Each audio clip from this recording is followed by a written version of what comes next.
welcome back to the channel. Today I'm going to do an overview on Uncanny X-Men Volume 2. I did a Volume 1 earlier. You can go back and look at that review if you'd like, or go to many other channels that have reviews on this book. I'm reviewing it because I love it, and I just wanted to have it for you guys to look at. If you guys are thinking about purchasing it, or want to know what is in the Omnibus. So this collects X-Men 132 to 141, Annual 4 and 5, and then 142 to 153. Also Avengers Annual number 10, which is the introduction of Rogue, and then Marvel Fanfare 1 through 4. Cover price of $99.99, but you can get it for half off on StockTrades.com. Here's some of those beautiful covers. You know, it features the Dark Phoenix saga, Days of Future Past. A really good issue with Doctor Doom where he captures Storm. Yeah, some good stuff here. I would say it's the most well-known of the X-Men omnibuses. The Dark Phoenix saga starts in Volume 1, or the Phoenix saga, where Jean gets her power. Her Phoenix power starts in Volume 1, but when she goes crazy and becomes Dark Phoenix is in this volume, when the Hellfire Club, or more importantly Mastermind, takes over her mind and makes her the Black Queen. Where Emma Frost was the White Queen, they made her the Black Queen of the Hellfire Club. And they get captured, and Wolverine is the one who does not get captured, and so he goes in the basement and devises a plan to go and take them out and rescue his teammates. I feel like this is the moment Wolverine became badass, cool. Like, he was cool, and when he was introduced in Volume 1, but I feel like this is when they started to focus on him more, and he got more of a spotlight, and you started to see how he was going to become who he was, the number one X-Men everyone loves and everyone's favorite, or a lot of people's favorites. Here we go. We got Jean making out Mastermind because he's under his control, and Cyclops is over here remembering he has well, first he's realizing that she's under control, and that's how she sees them, because Mastermind makes her see them that way. But then he realizes that he has a mind connect with her, or mind link or whatever, and he goes into the link and basically tries to free her and go, "Hey Jean, you're under our control," but what happens is Mastermind was prepared for that, and he wins in the Battle of the Minds, and everyone ends up thinking that Cyclops is dead. Obviously he's not, but Wolverine comes in and breaks everybody out in true badass Wolverine fashion, and they get out. But what happens is Phoenix, or Black Queen, or Jean Grey, whatever you want to call her, stays behind, and she starts the path of becoming Dark Phoenix and kills Mastermind. And it was one of the coolest scenes, I think, so far of an X-Men book. If you're reading it from the beginning, I think this is one of my favorite scenes ever, when you truly see that this Phoenix power is not as good as what Jean, as what they thought it was going to be. They thought she could control it, but she was pushed too far by the Hellfire Club, so she ends up becoming Dark Phoenix and going apeshit at everybody. That's when she kind of goes off Earth, and before she goes off Earth, she erupts in power, and you see the Marvel Universe realizing something's going on. And that's 4. You got Spider-Man, by Hogarth. You got Dr.Strange, Silver Surfer. Whoa, what's going on? Can it be a kindred soul, a child of the stars, so like the Silver Surfer, and yet not like me at all? They're all just freaking out. They're just like, what's going on? What is this power? And that's when she truly becomes evil, Dark Phoenix, and she goes to this planet of billions of people, or aliens, or whatever you want to call them, and she destroys them. She destroys the planet, and the Shi'ar Empire witnesses it, and they're just like, "Whoa, what the hell is going on?" This is Jean Grey. This is she's Professor X's lover. So this is one of Professor X's first students. What's going on? And then she comes back to Earth. Well, first the X-Men are trying to figure out how to deal with her. Of course, Cyclops doesn't hurt her because Cyclops loves her. This is a really nice picture of Phoenix briefly, it's just showing how she destroyed the planet.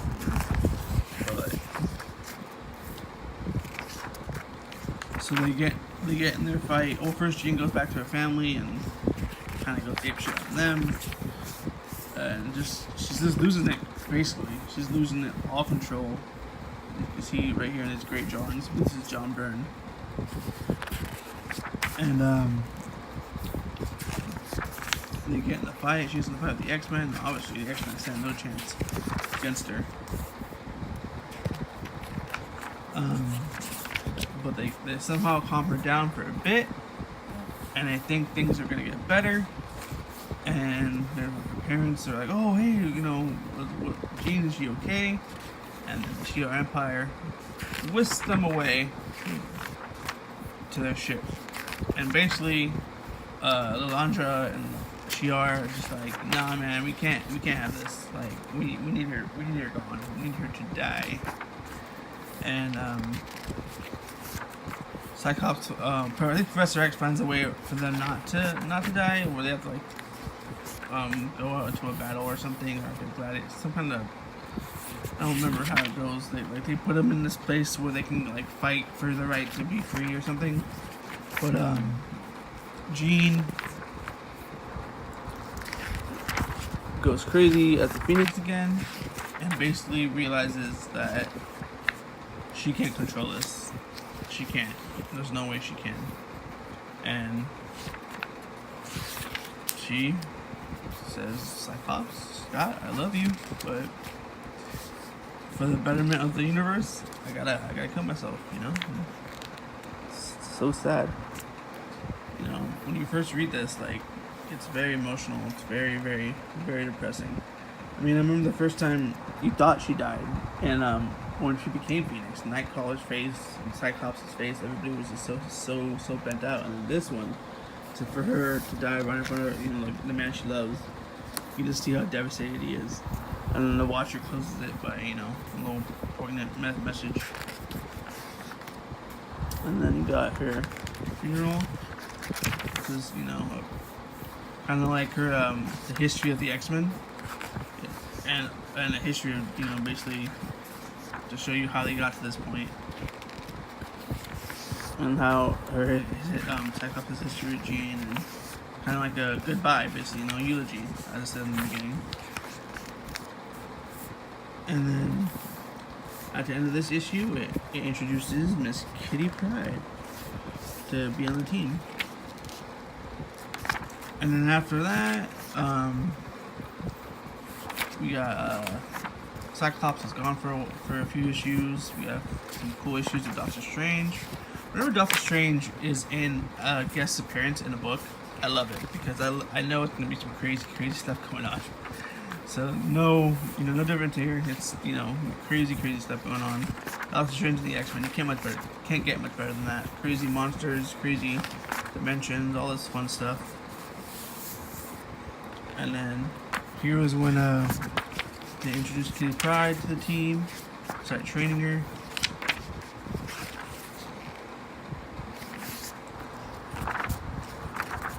Good stuff there. I'll talk about every issue. I just felt like kind of having a little walkthrough of the Phoenix issues, because they were so fun. And then later on, you got the Days of Future Past, which was made into a movie. Where did that go? I saw it for a little bit.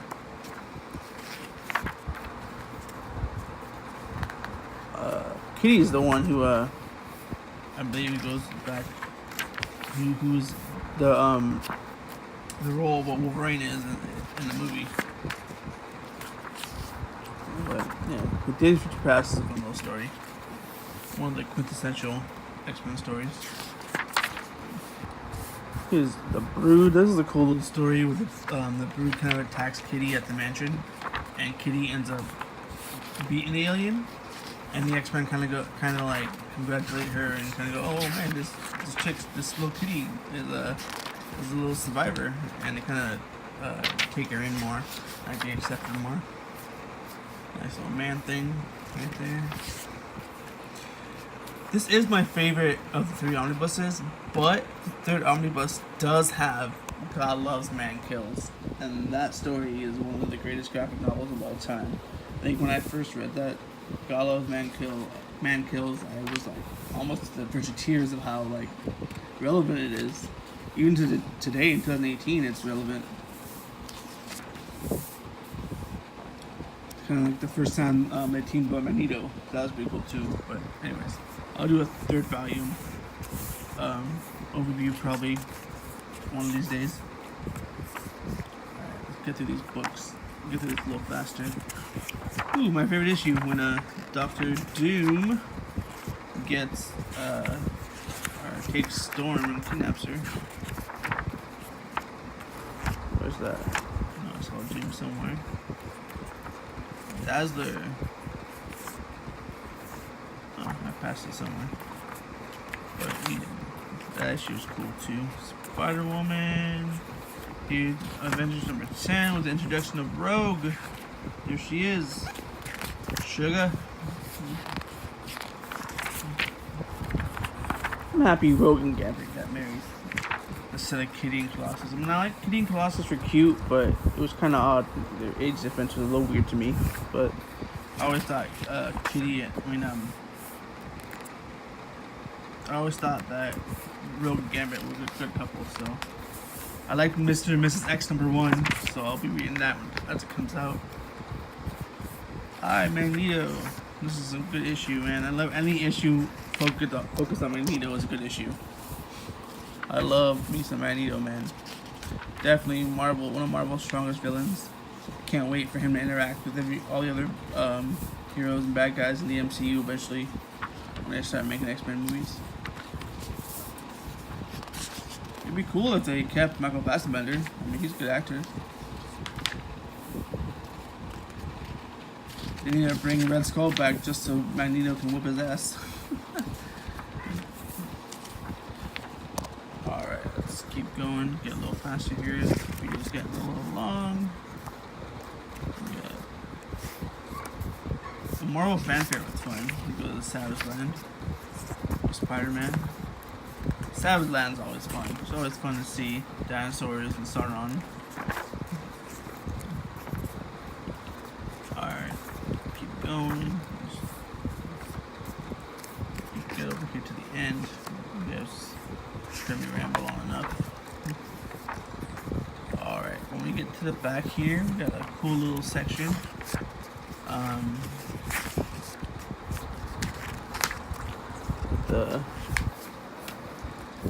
The original, what's this one? This is a cool thing. The Secret Lives of the X-Men. A little mini story about Jean. Back here, there's the untold story of the Phoenix. After you go through this little Secret Lives of the X-Men, where it's the original ending of the Dark Phoenix saga, because they originally wanted her to live, so they decided to print that version of the story because they wanted Phoenix to be like a main antagonist to the X-Men. And then I don't know who recommended it, but they decided to kill her off because it'd be shocking, and it was shocking. But this is what would happen if she did not die. So that's a cool little extra. I believe this is the story of why this extra issue is back here. And we got some black and white sketches before the pages were inked and colored. And we got some variant covers back here. So beautiful, beautiful. Look at this Wolverine right here. This is beautiful.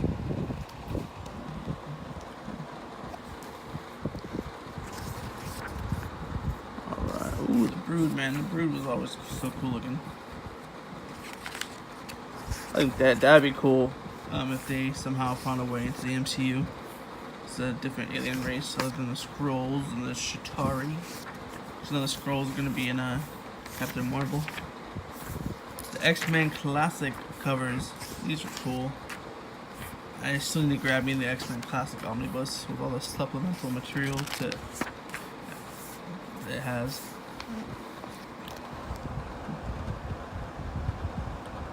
Whew.